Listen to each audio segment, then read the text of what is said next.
welcome back to RPMbassy. Today I'm going to be talking about a band who are kind of a supergroup, but sort of by definition only. I think if you take what you think of supergroup in that, you know, generally it's kind of like these huge names all coming together to create something big. And this is a band made up of lots of members of very established other bands, but they're all sort of bands in that kind of progressive metal, sort of modern metal subgenre where it's quite a particular sort of fandom. It's quite a small knit kind of community. So they're a supergroup, yes, but they're not a huge group, and I think they are quite underrated in many ways and underappreciated. So I wanted to spend some time, shine some light on this band, and in particular talk about my personal preference when it comes to their albums, their second album. So this is Good Tiger's We Will All Be Gone from 2018.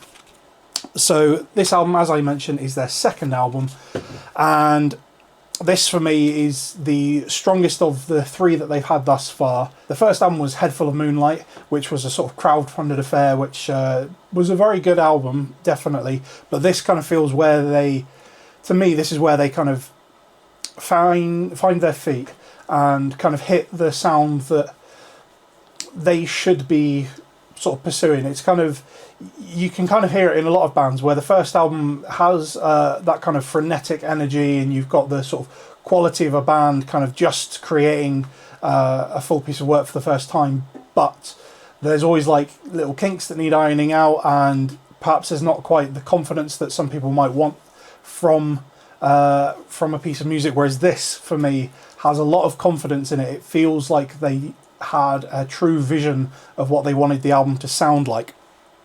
So this one, 2018, I think the most important thing to talk about for me is the combination of the vocals and the guitars.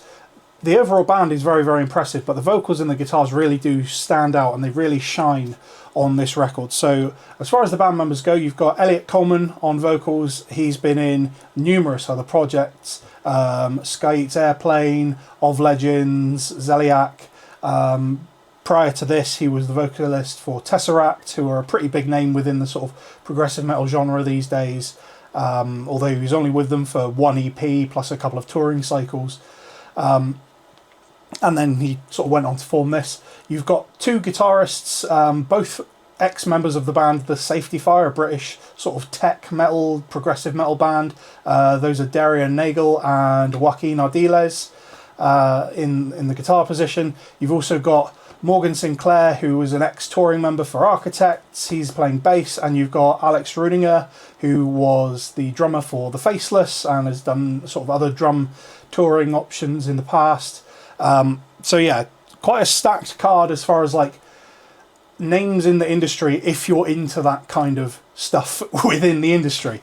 As I say, very underappreciated, and I think all of the members really do have something that they bring to the table which is quite special.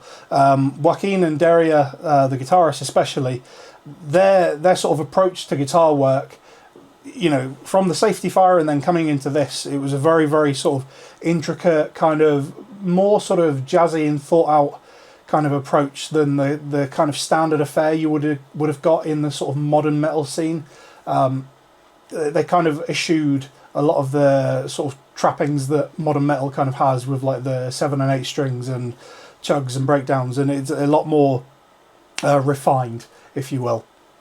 Alex Rudinger, a really interesting addition in terms of drums. Like, his drumming style is incredibly heavy and aggressive and fast, and for the band to be putting out this kind of music with him as a drummer is a really interesting approach. He did eventually leave the band, which is a shame, but I think he really did bring something very interesting to the sort of recipe that other bands don't quite have.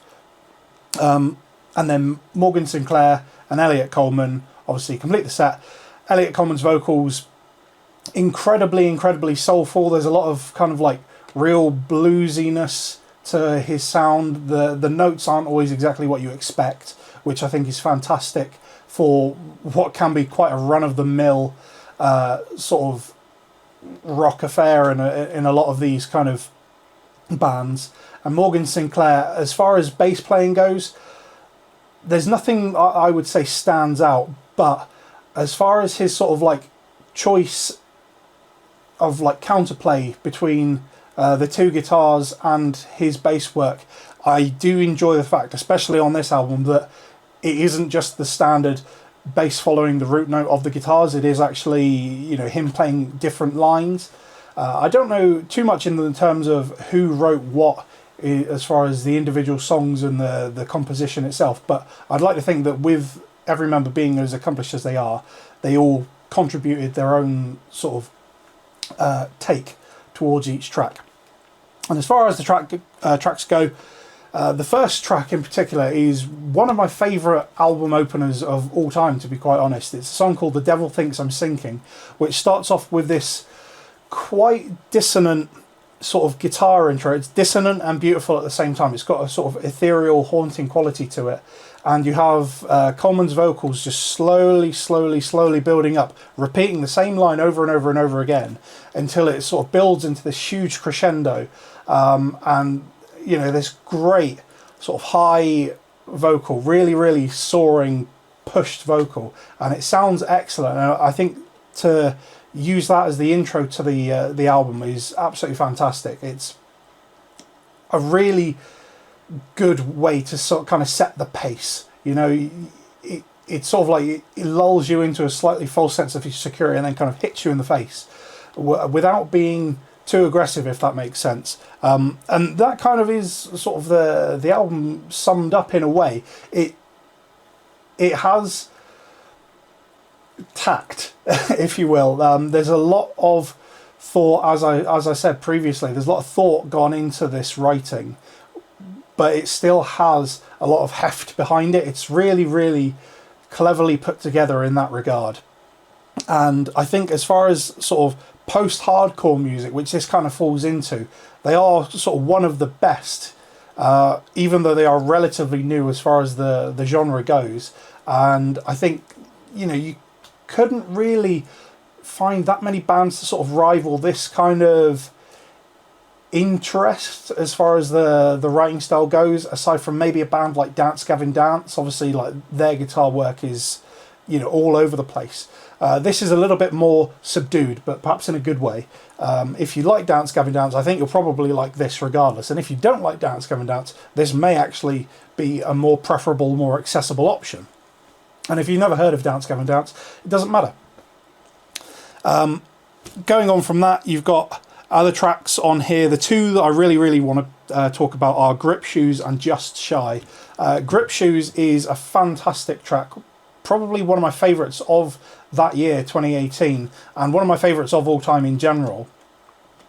Really emotional, powerful song about sort of not giving up on dreams and kind of not second guessing oneself. It's a really well constructed track lyrically and beautifully put together in terms of music as well. But just, yeah, the lyricism on it, it's not overly complex. It's quite, you know, it's not difficult to pick up what the message is, but I kind of prefer that in a way. It's got a lot of honesty behind it, and it does sound like a very personal song from Elliot Coleman's perspective, and kind of mirrors the track from the first album, Snake Eyes.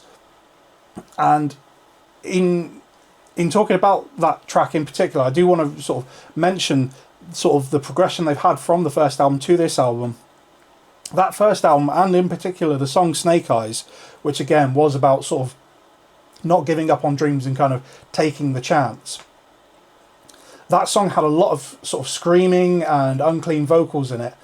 And, you know, that's kind of expected of music in this sort of category.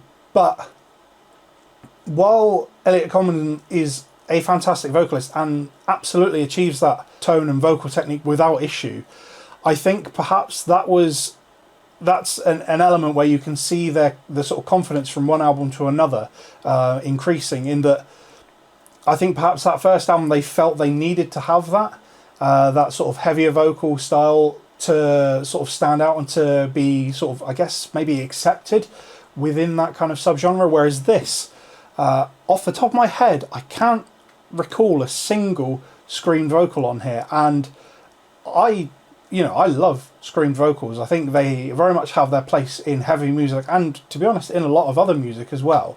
It's not necessarily accessible, but I think that there are some things that you can only convey emotionally with a screamed vocal. But on this, they sort of choose to forego that, and I think it makes a lot of sense. It's a very conscious decision, at least in my opinion, and that's why I mentioned the sort of level of confidence. It really does feel like they've built their confidence up, and they are sure of themselves and know that they don't need to have that to stand out. They're allowing their musical prowess and their vocal and lyrical prowess to shine for what it is. Another thing coming from the first album over to this one, the master for the vinyl version in particular is a lot better. The first album, as I say, it was crowdfunded, so I don't think it was a budgetary issue. I think perhaps it maybe could have been an experience issue, and I think on that first album perhaps the vinyl master wasn't 100% scrutinized as well as it should have been. No such issues on this one. This is a lot better sounding on vinyl, and it, perhaps it's an experience thing, perhaps it's choosing to hand over the reins to someone else, somewhere else in the sort of stage of mastering and mixing. But yeah, this one definitely a lot better. And if you are after a good Tiger record on vinyl, this is the one to get, in my opinion, from a mixing and a sound perspective. Going back to the tracks, as I say, Grip Shoes, a fantastic song, lyrically very beautiful, musically very beautiful. The outro especially, it's a breakdown, but not a breakdown in the sense of a rock and metal breakdown would normally be.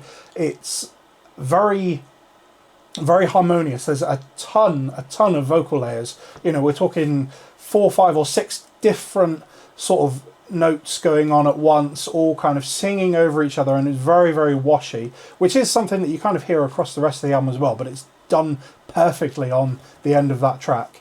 And the kind of guitars, everything going into halftime, just this really epic feeling, and very Moorish as well. I love it when tracks kind of give you what you're after, but they don't quite satiate you, and it kind of, I would much rather a track leave me wanting more so I can go back and listen to it again than for a track to bore me the first time round. And this one is definitely the former. It leaves me wanting more in a very good way.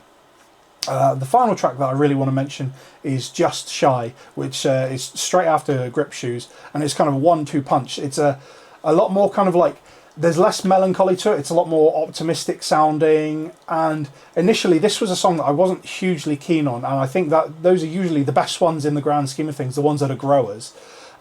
This one again has a breakdown, but this one is just like a really good sort of breakdown with a great, I'll call it a solo. It's not necessarily a solo per se. It very akin to like a post-rock kind of guitar lead line, something that you would expect to get from a band like Mono or Explosions in the Sky or something. That sort of breakdown on that track sounds really excellent.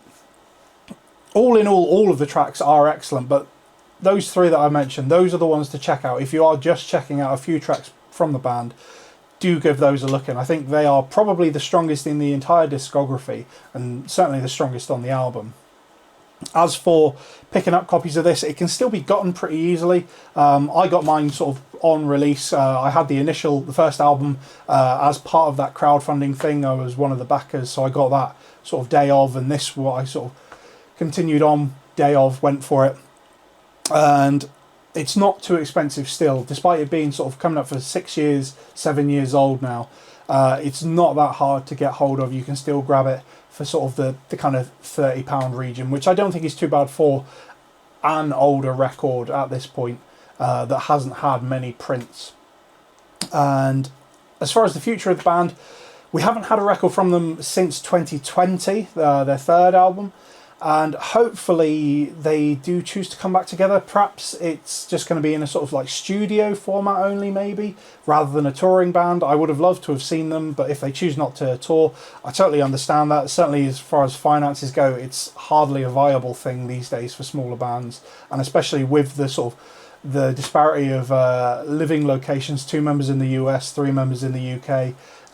It's not the easiest thing to organise, and even, you know, practicing is a bit of a chore for them. But hopefully sometime in the near future we might hear something more from them. But for the meantime, if you're not familiar with them, check this one out. It is a really, really cracking album, and if you are familiar with them, give this one a revisit, see if there's anything in there that you haven't seen before, and if there's anything that you think I should listen to and talk more about, let me know, pop it in the comments, and I will see you next time. Thanks very much. Cheers.